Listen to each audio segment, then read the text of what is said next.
ప్రాణాయుధి కూడా సిద్ధపరచబడింది. అందరూ కూడా చక్కగా ఐక్యతతో ప్రాణాయుధి ముగించుకొని వెళ్దాం. రండి, పరిశుద్ధ గ్రంథం నుంచి ద్వితీయోపదేశకాండం 11వ అధ్యాయం 12వ వచనం చదవండి బిగ్గరగా. ఎవరైనా నీ దేవుడైన యెహోవా కనులు సంవత్సరాది మొదలుకొని సంవత్సరాంతం వరకు ఎల్లప్పుడూ దాని మీద ఉండదు. నీ దేవుడైన యెహోవా కనులు చెప్పండి ఎప్పుడు చండ సంవత్సరాది మొదలుకొని సంవత్సరాంతం వరకు 2024 సంవత్సరంలో ప్రారంభం నుంచి ముగింపు దాకా దేవుడు మనం చూచాడు. ఆయన కన్నులు మనం భద్రపరిచాడు. ఈ 2025 సంవత్సరంలో కూడా మనందరికి కూడా ఒక వాగ్దానాన్ని దేవుడు ఇస్తున్నాడు. ఏంటంటే అది నీ దేవుడైన యెహోవా కన్నులు సంవత్సరాలు మొదలుకొని చెప్పాలందరూ వాళ్ళందరూ మౌనంగా ఉండకూడదు. సంవత్సరాలు మొదలుకొని సంవత్సరాంతం వరకు ఎల్లప్పుడూ నీ మీద, నా మీద, మనందరి మీద, మన కుటుంబాల మీద ఆయన కన్నులు మన మీద ఉంటాయి. ఆయన కన్నులు మన మీద ఉంటాయి. ఏ స్థితిలో, ఎటువంటి స్థితిలో ఆయన కన్నులు మన మీద ఉంటాయి. ఎటువంటి స్థితిగతుల్లో ఆయన కన్నులు మనం చూస్తూ ఉంటాయి. క్లుప్తంగా కొన్ని విషయాలు మనం ధ్యానం చేసుకుని సమయానికి ఆరాధన చేద్దాం. మొదటిగా ఆయన ఎటువంటి స్థితిలో మనం చూస్తూ ఉంటున్నాడు. ఆదికాండం 29వ అధ్యాయం 32వ వచనం చదవండి. ఆదికాండం 29:32. లేయా గర్భవతి అయి కుమారుని కని యెహోవా నా శ్రమను చూచి ఉన్నాడు కనుక. చాలు అంతవరకు. లేయా గర్భవతి అయి కుమారుని కని చెప్పండి ఏమన్నది?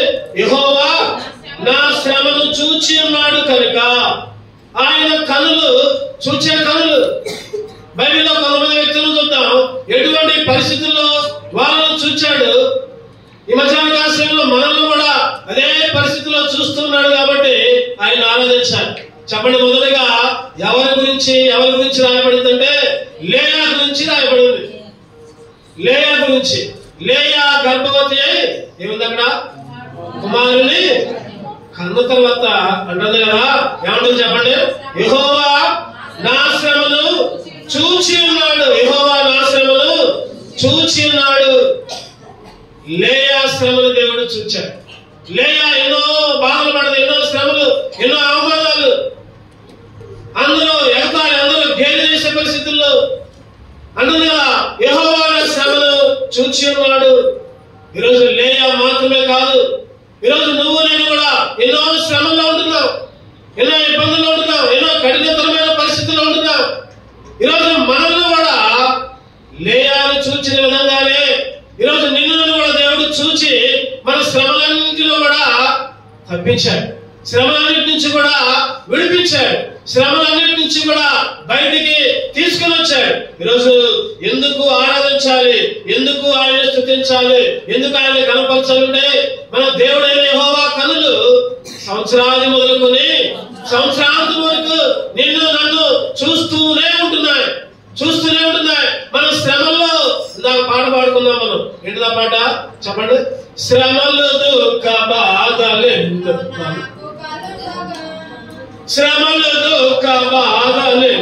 మనల సోకిన ఏ కీడు తగులకున్న కాయు శక్తితో. శ్రమల దుఃఖ బాధలెందు మనకు సోకిన ఏ కీడు తగులకున్న కాయు శక్తితో. శక్తిమంతుడు యేసుడే నిత్యము కాపాడు గనుక. శక్తిమంతుడు యేసుడే నిత్యము కాపాడు గనుక. లేదుగా మనకు భయము లేదుగా, మనకు భయము లేదుగా. దయగల మన దేవుడున్న భయము లేదుగా, మనకు భయము లేదుగా. చెప్పండి, ఉందా భయం? ఉందా? కొంతమంది మాటలు భయం ఉందనుకుందాం. భయం ఎప్పుడు కూడా లేదు మనకి. ఎందుకంటే ఎన్ని శ్రమలు వచ్చినా, ఎన్ని ఇబ్బందులు వచ్చినా, ఎన్ని కష్టాలు వచ్చినా ఆయనే మనల్ని చూచే దేవుడు. ఆయన మనల్ని చూచే దేవుడు, ఆయన మనల్ని శ్రమల నుంచి విడిపించే దేవుడు. లేయాను చూచాడు, ఈరోజు నిన్ను కూడా చూసి మన శ్రమలన్నిటి నుంచి కూడా విడిపించాడు. అందుకే ఆరాధించాడు. చదువు రెండో వ్యక్తిని ఆదికాండం 31:42. ఆదికాండం 31:42. నా తండ్రి దేవుడు అబ్రహాము దేవుడు, ఇస్సాకు భయపడిన దేవుడు, నాకు తోడైందని ఎడల నిశ్చయముగా నేను నన్ను వట్టి చేతులతోనే పంపివేసి దేవుడు నా ప్రయాసమును నా చేతుల కష్టమును చూచి, దేవుడు నా ప్రయాసము ఇంకా నా చేతుల కష్టాన్ని ఏం చేశాడంట? చూచాడు. యాకోబు అంటున్నాడు ఇక్కడ, అయ్యో నా దేవుడు నా ప్రయాసంతో చూచాడు, నా కష్టానంతో చూచాడు. నిజంగా ఈరోజు యాకోబు ప్రయాసే కాదు, యాకోబు కష్టమే కాదు, ఈరోజు నీ ప్రయాస నా ప్రయాస, మనం ఎంతో ప్రయాసపడుతున్నాం. చెప్పండి, దేనికి? పరలోకం కోసం కాదు ప్రయాస, లోకం కోసమే. లోకం కోసం ఎంతో ప్రయాసపడుతున్నాం. లోకం కొరకు, మన కుటుంబాల కొరకు, మన కొరకు, మన జీవితాల కొరకు ఎంతో ప్రయాసపడుతున్నాం. దేవుడు అనుకుంటున్నాడు కదా, ఎందుకయ్యా ఎంత ప్రయాస? నా దగ్గర నేను విశ్రాంతిస్తా అంటున్నాడు దేవుడు. ఏమంటున్నాడు చెప్పండి? ప్రయాసపడి భారము మోసుకొంచున్న సమస్తమైన జనులారా నా యొద్దకు రండి, నేను మీకు విశ్రాంతినిస్తా అని అంటున్నాడు. 2 నెలలకి ఇంకా నీ ప్రయాసంలో ఉంటున్నావా? ఇంకా నీ ప్రయాసంలోనే నీ భారాన్ని మోసుకుంటూ ఇంకా లోకంలోనే జీవిస్తూ ఉంటుంటే యేసుక్రీస్తు ప్రేమతో ఆహ్వానిస్తున్నాడు, ఓ బిడ్డ నా దగ్గరికి రా. ఇంకా ఎంతకాలం నీ ప్రయాసం వస్తున్నావు? ఈరోజు మనం కూడా ఒకప్పుడు అటువంటి ప్రయాసం మోసే వాళ్ళగా ఉన్నాం. మనం కూడా అటువంటి కష్టాల్లోనే ఉన్నాం. మన ప్రయాసంతో కూడా విడిపించాడు. ఆయన కన్నులు మనల్ని చూచి, మన ప్రయాసంతో, యాకోబు ప్రయాసే కాదు చెప్పండి, మన ప్రయాసను కూడా ఆయన తీసివేశాడు. మన ప్రయాస, మన కష్టం, మన ఇబ్బందులన్నీ కూడా తీసివేశాడు. అందుకనే ఆరాధించాలి. తర్వాత మూడోదిగా చూద్దామండి. మూడోదిగా నిర్గమాకాండం 2వ అధ్యాయం క్లుప్తంగా ధ్యానించుకుందాం. వివరించడానికి మనకు సమయం లేదు కాబట్టి నిర్గమాకాండం 2:25-46 పేజీ నంబర్. దేవుడు ఇశ్రాయేలీయులను చూచెను, దేవుడు వారి యందు లక్ష్యముంచెను. దేవుడు ఇశ్రాయేలీయుల్ని చూచెను. ఎవరు చూశాడు చెప్పండి? ఫస్ట్ ఎవరు చూశాడు? చాలా మంది చూశాడు, కొంతమంది ధ్యానిస్తున్నాం. మనం చెప్పాలి, తక్కువ చెప్పాలి. ఫస్ట్ ఎవరు చూశాడు? లేయా ఎటువంటి పరిస్థితుల్లో చూశాడు? శ్రమలో ఉంటూ చూశాడు. లేయా కాదు, మనం కూడా చూశాడు. మన శ్రమ కూడా విడిపించాడు. రెండోగా యాకోబుని చూశాడు. యాకోబు ఎటువంటి పరిస్థితుల్లో? ప్రయాసలో చూశాడు. మనల్ని కూడా మన ప్రయాసలో చూసి విడిపించి ఆయన విశ్రాంతిలో మనకి అనుగ్రహించాడు. మూడవదిగా ఇక్కడ చూస్తే ఇశ్రాయేలీయుల్ని చెప్పండి, ఎవరు చూశాడు? ఇశ్రాయేలీయుల్ని చూచాడు. ఎటువంటి పరిస్థితుల్లో? 23వ వచనం చూద్దామండి. అలాగున అనేక దినములు జరిగిన మీదట ఐగుప్తు రాజు చనిపోయిను. ఇశ్రాయేలీయులు తాము చేయుచున్న వ్యక్తి పనులను బట్టి నిట్టూర్పులు విడుచుచు మొరపెట్టుచుండగా, తమ వ్యక్తి పనులను గూర్చి నిట్టూర్పులు విడుచుచు మొరపెట్టుకుంటుంటే, వ్యక్తి పనులు బానిసత్వం, ఒక రకంగా దాసత్వం. ఇశ్రాయేలీయులు ఐగుప్తుకు దాసులయ్యారు, ఫరోకి దాసులయ్యారు. ఆ రోజు ఇశ్రాయేలీయులు ఐగుప్తుకు దాసులైతే, ఈరోజు నువ్వు నేను దేనికి దాసులయ్యావు చెప్పండి? దేనికి? పాపానికి దాసులయ్యావు. ఒక మాట చెప్పాలంటే అబద్ధాలకు దాసులు అయిపోయావు. దొంగతనాలకి, మాయలకి, మోసాలకి, లేకపోతే లోక వ్యసనాలకి, లోక భోగాలకి దాసులమైపోయాం. సైతానికి దాసులమైపోయాం. ఎన్నోసార్లు నిట్టూర్పులు విడిచాం, ఎన్నోసార్లు మొరపెట్టుకున్నా కూడా కాపాడే వాళ్ళు ఎవరు లేరు. సైతాన్ దగ్గరికి పోయి సైతాన్ని కాపాడంటే ఏం చేసి చెప్పండి? దానిని కాపాడుతాని ఎక్కడ తీసుకుంది? నరకాలికి తీసుకుంది. సైతాన్ని కాపాడటం అంటే సైతాన్ దగ్గరికి పోతే సైతాను అలవాట్లు, సైతాను క్రియలు చేస్తే సైతానుతో పాటు మనం కూడా నరకాలికి వెళ్తాం. కానీ అటువంటి పరిస్థితుల్లో, సైతాను దాసులుగా ఉన్న పరిస్థితుల్లో, లోకానికి దాసులుగా ఉన్న పరిస్థితుల్లో ఈరోజు కొంతమంది సినిమాలకు దాసులుగా ఉంటున్నారు, కొంతమంది సీరియల్స్ కి దాసులుగా ఉంటున్నారు, కొంతమంది ఇంకా దేనికో వారి వ్యక్తిగత పనులకి దాసులుగా ఉంటున్నారు. వారంతా చెప్పాలంటే కొంతమంది డబ్బుకి దాసోహంగా ఉంటున్నారు. ఈరోజు మనల్ని అటువంటి వాటిని అన్నిటి నుంచి విడిపించి చెప్పండి, మన బాధని, మన నిట్టూర్పుని, లేదా మన బానిసత్వాన్ని చూచి విడిపించాడు దేవుడు. ఆయన విడిపించాడు, అందుకే దేవుని ఆరాధించాలి. మూడవదిగా చూద్దాం, నాలుగవదిగా 2 రాజులు 25వ వచనం. 2 రాజులు 25, 321 పేజీ నంబర్. 2 రాజులు 25. నీవు తిరిగి నా ప్రజలకు అధిపతి అయిన హిజ్కియా యొద్దకు పోయి అతనితో ఇట్లను, నీ పితరుడైన దావీదునకు దేవుడు యెహోవా నీకు సెలవిచ్చినదేమనగా, నీవు కన్నీళ్లు విడుచుట చూచితిని. చెప్పండి, ఏం చూశారు చెప్పండి? కన్నీళ్లు విడుచుట చూచితిని, నీ ప్రార్థన నేను అంగీకరించా. నువ్వు కన్నీళ్లు విడవడం చూచా, నీ ప్రార్థన నేను అంగీకరించా.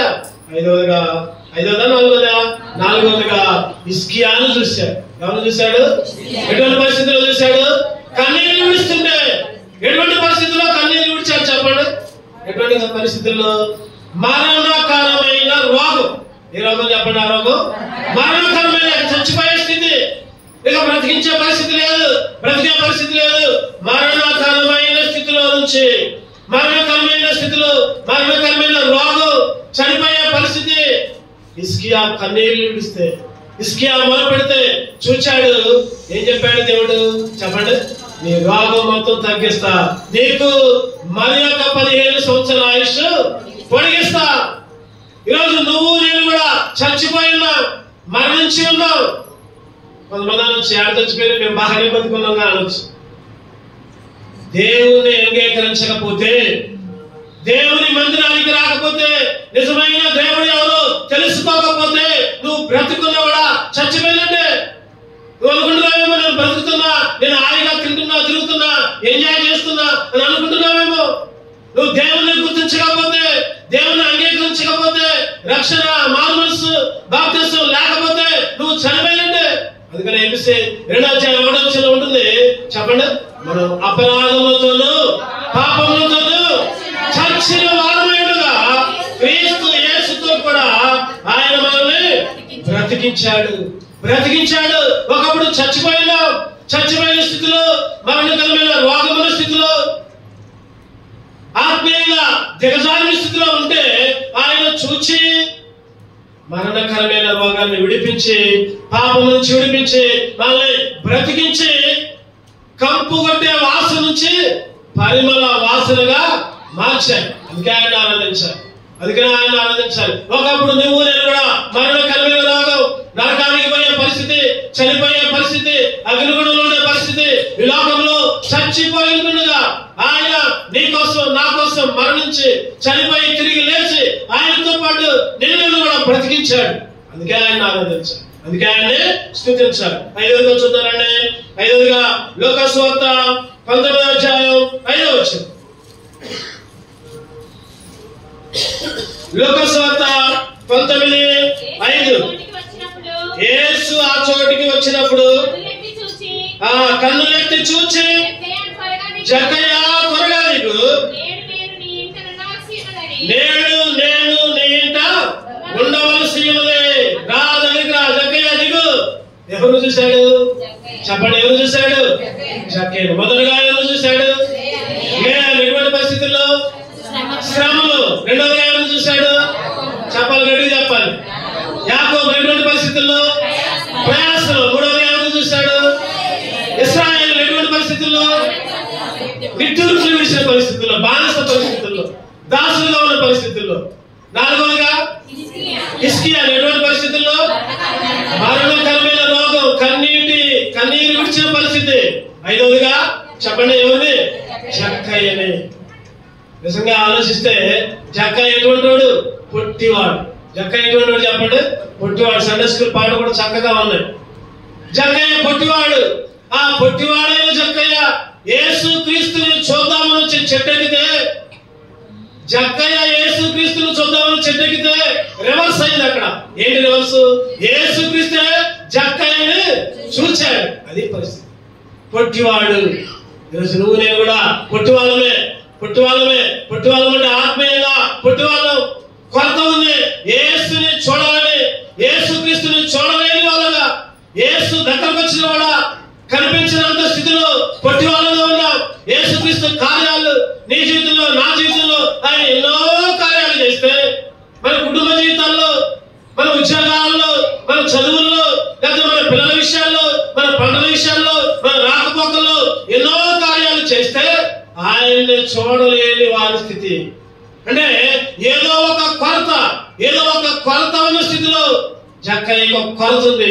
యేసుక్రీస్తుని చూడలేని పరిస్థితి. అటువంటి కొరతలో యేసుక్రీస్తే వచ్చి, జక్కయ్య త్వరగా దిగు, నేను నీ ఇంటికి వస్తున్నా, ఇదిగో నీకు రక్షణ వచ్చింది, నేడు నీ ఇంటికి రక్షణ వచ్చింది, ఇదిగో నువ్వు కూడా అబ్రహాము కుమారుడివే, అబ్రహాము వంశంలోకి తేబడ్డావు. కింద ఒక మాట ఉంటుంది 10వ వచనంలో, నశించిన దానిని వెనక్కి రక్షించినకు యేసుక్రీస్తు ఈ లోకానికి వచ్చాడు. చాలా మంది అనుకుంటున్నారు యేసుక్రీస్తు వచ్చాడు, యేసుక్రీస్తు పుట్టాడు, ఇగో తాగుదాం, తిరుగుదాం, డాన్స్ చేద్దాం, లేకపోతే చేద్దాం, పండుగ చేద్దాం, స్టార్లు పెట్టుకుందాం, లైటింగ్ పెట్టుకుందాం, ఇవన్నీ చేసుకుంటూ ఉంటారు. కానీ యేసుక్రీస్తుని అంగీకరించట్లా. యేసుక్రీస్తు ఈ లోకానికి వచ్చింది ఎందుకంటే నువ్వు నశించిపోయే స్థితిలో ఉంటే, నువ్వు అగ్నిగుండానికి పోయే పరిస్థితిలో ఉంటే ఆయనని విడిపించి రక్షించి పరలోక రాజ్యానికి చేర్చుకోవడానికి లోకానికి వచ్చాడు. ఆయన జక్కయ్యతో ఉన్నాడు, జక్కయ్య రా, త్వరగా రా, నేడు ఈ ఇంటికి రక్షణ వచ్చింది. ఈరోజు నువ్వు నేను కూడా జక్కయ్యలాగా యేసుని చూడలేని పరిస్థితిలో ఉంటే, యేసుని గ్రహించలేని పరిస్థితిలో ఉంటే, ఆయన నీ దగ్గరికి, నా దగ్గరికి వచ్చి నీకు నాకు విలువైన రక్షణ ఇచ్చాడు. చెప్పండి, రక్షణ ఎటువంటిది? ఎందుకని వెండితో కొనుక్కోలేవు, ఇంకా బంగారంతో కొనుక్కోలేవు, కోట్ల ఆస్తి పెట్టి కొనుక్కుంటే వచ్చేది కాదు. రక్షణ చాలా విలువైనది, అమూల్యమైన రక్తం, గొర్రెపిల్ల రక్తం, పవిత్ర రక్తం, ఆ యేసుక్రీస్తు రక్తం ద్వారానే నీకు నాకు రక్షణ వచ్చేది. జక్కయ్యనే చూచాడు. అంటే కొరత ఉన్న పరిస్థితుల్లో, యేసుని చూడలేని పరిస్థితుల్లో నిన్ను కూడా చూచాడు. 6వ వచనంలో ఇంకేముందంటే, లూకాసు సువార్త 22:45, లూకాసు సువార్త 22:45, ఆయన ప్రార్థన చాలించి లేచి తన శిష్యుల వద్దకు వచ్చి వారి దుఃఖము చేత నిద్రించుట చూచి, మీరెందుకు నిద్రించుతున్నారు? చాలు, ఎవరిని చూశాడు? ఎక్కడ చెప్పండి, చెప్పాలని చెప్పాలి. శిష్యులను యేసుక్రీస్తు వెంట ఉండే శిష్యులను. ఆ శిష్యులు ఏం చేస్తున్నారంటే, చెప్పండి, ఏం చేస్తున్నారు? నిద్రపోతున్నారు. శిష్యులు ఏం చేస్తున్నారంటే నిద్రపోతున్నారు. దుఃఖముతో నిద్రపోతున్నారు. ఏంటా దుఃఖం? అయ్యో, యేసుక్రీస్తు చనిపోతున్నాడే, యేసుక్రీస్తుని సిలువేస్తున్నారే, రేపు నుంచి మా పరిస్థితి అండి, రేపు నుంచి మేము ఎవరమ్మడి జరగాలి, రేపు నుంచి మాకు భోజనాలు పెట్టే వాళ్ళు ఉన్నారు, రేపు నుంచి మాకు మర్యాద చేసే వాళ్ళు ఎవరు ఉన్నారు? యేసుక్రీస్తు వెళ్తుంటే అన్ని మర్యాదలే, అందరూ భోజనాలు పెట్టి, అటువంటి మర్యాద, అటువంటి ఏదో కొరతగా, ఏదో జీవితంలో ఇక మా బ్రతికేంటి అని అనుకుని దుఃఖముతో నిద్రిస్తున్నారు. ఈరోజు నువ్వు నేను కూడా యేసుక్రీస్తుని అంగీకరించినా కూడా, అయ్యో నా సమస్య ఏంటి, నా పరిస్థితి ఏంటి, ఇక నాకు దిక్కెవరు? ఈరోజు రకరకాల పరిస్థితుల్లో నిద్రిస్తూ ఉంటున్నావు. అంటే దేవుని మందిరానికి దూరంగా ఉంటున్నావు. కొంతమంది అనుకుంటారు కదా, నేను మందిరానికి పోతున్నా, నేను ప్రతి వారం పోతున్నా, దేవునికి కానుకలు ఇస్తున్నా, లేకపోతే ఇంకేదో చేస్తున్నా, అయినా కానీ నాకేంటి ఈ కీడు, అయినా కానీ నాకేంటి ఈ రోగాలు, అయినా కానీ నా కుటుంబంలో ఏంటి సమస్యలు అని అనుకోని ఏం చేస్తారంటే, ఈ దేవుడి దగ్గరికి పోతే అప్పటి నుంచి కూడా మందిరం పోయిన దగ్గర నుంచి కూడా నాకు కష్టాలే, బాప్తిస్మం తీసుకున్న దగ్గర నుంచి నా కష్టాలే అని మందిరాన్ని విడిచి లోకంలో అతిశయించే వాళ్ళు చాలా మంది ఉన్నారు. లోకంలో నిద్రించే వాళ్ళు చాలా మంది ఉన్నారు. ఈరోజు నువ్వు నేను కూడా ఒకప్పుడు లోకంలో ఉంటున్నావు. దేవుడు నాకు ఏం మేలు చేస్తానులే, దేవుడు నాకు నా మీద ఏమి కృప చూపిస్తానులే, ఏమి కరికరం చూపిస్తానులే, నాకు ఏమి ఆశీర్వాదాలు ఇస్తానులే అనుకుని లోకంలో నిద్రించే పరిస్థితి. తెలిసి ఉండి కూడా చెప్పండి, దేవుడు అంటే తెలుసు, యేసుక్రీస్తు అంటే తెలుసు, ఆయన దేవుడు అని తెలుసు, అయినా కానీ ఆయన అంగీకరించుకోకుండా లోకంలో నిద్రించే పరిస్థితి, లోకంలో ఉండే పరిస్థితి, రక్షణ లేని పరిస్థితి, బాప్తిసం తీసుకోలేని పరిస్థితి. ఈరోజు చాలా మంది బాప్తిసం తీసుకో తమ్ముడు అంటే అన్న తర్వాత తీసుకుంటాను, అన్న తర్వాత తీసుకుంటాను. తెలుసు యేసుక్రీస్తు తెలియదు కాదు, తెలుసు వచ్చాడని తెలుసు, మరణించాడని తెలుసు, పాపాలకి ఆయన ప్రాయశ్చిత్తమని తెలుసు, అయినా కానీ వాయిదా వేస్తున్నారు. కారణం ఏంటంటే పూర్తి గ్రహింపులోకి ఉన్నట్ల నిద్రపోతున్నారు. అందుకనే పేతురు గారు రాస్తా ఉంటున్నారు, లేండి నిద్రపోతున్నారా, లేండి రాత్రి అయిపోయింది, రాత్రి గడిచిపోయింది, పగలు సమీపంగా ఉంది. ఇంకా చాలా మంది నిద్రపోతున్నారు. మనమైతే అటువంటి నిద్రలో లేకుండా ఇప్పుడు దేవునిలో లేచాం, దేవుని ఆరాధించగలగా చేశాడు. అందుకనే ఆయన స్తుతించాలి. ప్రభువా ఒకప్పుడు నీకు దూరంగా ఉన్నాను ఆయన, ఒకప్పుడు లోకంలో కలిసిపోయాను ఆయన, ఒకప్పుడు లోకంలో నిద్రిస్తున్నాను ఆయన, ఒకప్పుడు అన్ని దుఃఖాలే, అన్ని బాధలే, ప్రభా అన్ని సమస్యలే. యేసుక్రీస్తు అంటున్నాడు కదా, నీ దుఃఖాన్ని నేను చెప్పండి సంతోషంగా మారుస్తా, నీ దుఃఖాన్ని నేను సంతోషంగా మారుస్తా. ఆయన దుఃఖమంతా తీసివేస్తాడు. దుఃఖ దినములన్నీ సమాప్తములు ఆయన బైబిల్లో ఉంటుంది. ఈరోజు నువ్వు దుఃఖిస్తూ ఉంటే దేవుని దగ్గరికి రా. నీకే సమస్య ఉన్నా, ఏ బాధ ఉన్నా దేవుని దగ్గరికి రా. దేవుడే నీ దుఃఖాన్ని సంతోషంగా మారుస్తాడు. ఈరోజు డబ్బులుంటే సంతోషం ఉండదు, లేదా మేడలో మిగిలింటే సంతోషం ఉండదు, ఆస్తి పాస్తులుంటే సంతోషం ఉండదు. యేసుక్రీస్తు నమ్ముకుంటేనే సంతోషం, యేసుక్రీస్తుని అంగీకరిస్తేనే సంతోషం. నిజమైన ఆనందం, నిజమైన సంతోషం యేసుక్రీస్తులోనే ఉంది. నువ్వు సంతోషం ఎక్కడుందని ఎక్కడికెక్కడికో తిరుగుతున్నావేమో, లేదా ఏదేదో చేస్తున్నావేమో, ఎక్కడికెక్కడికో ప్రయాస పడుతున్నావేమో. అందుకని ఆ భక్తుడు పాట రాస్తూ ఉంటాడు. ఏందా పాట? సంతోషం ఎక్కడ ఉందని సమాధానం ఎచ్చట నాకు దొరికేనని, సంతోషం ఎక్కడ ఉందని సమాధానం ఎచ్చట నాకు దొరికేనని, జగమంతా తిరిగాను జనులందరిని అడిగాను, జగమంతా తిరిగాను జనులందరిని అడిగాను, చివరిగా నీలోనే కనుగొన్నాను, చివరిగా నీలోనే కనుగొన్నాను. ఎంత మంచి దేవుడవయ్యా యేసయ్యా, చింతలన్నీ తీరేనయ్యా నిన్ను చేరగానా, చింతలన్నీ తీరే.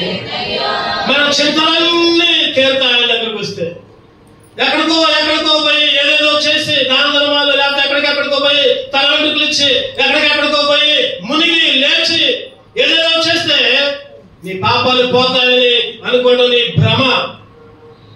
అవి చేస్తే కాదు, నీ హృదయాన్ని మార్చుకుంటే, నీ హృదయంలో యేసుక్రీస్తుని ఆహ్వానిస్తే అప్పుడు నిజమైన సంతోషం.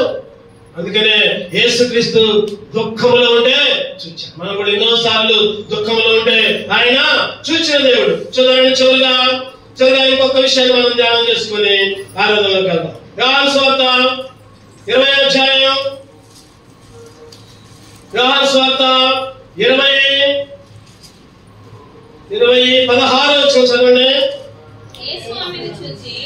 యేసు ఆమెను చూచి మరియా అని పిలిచెను.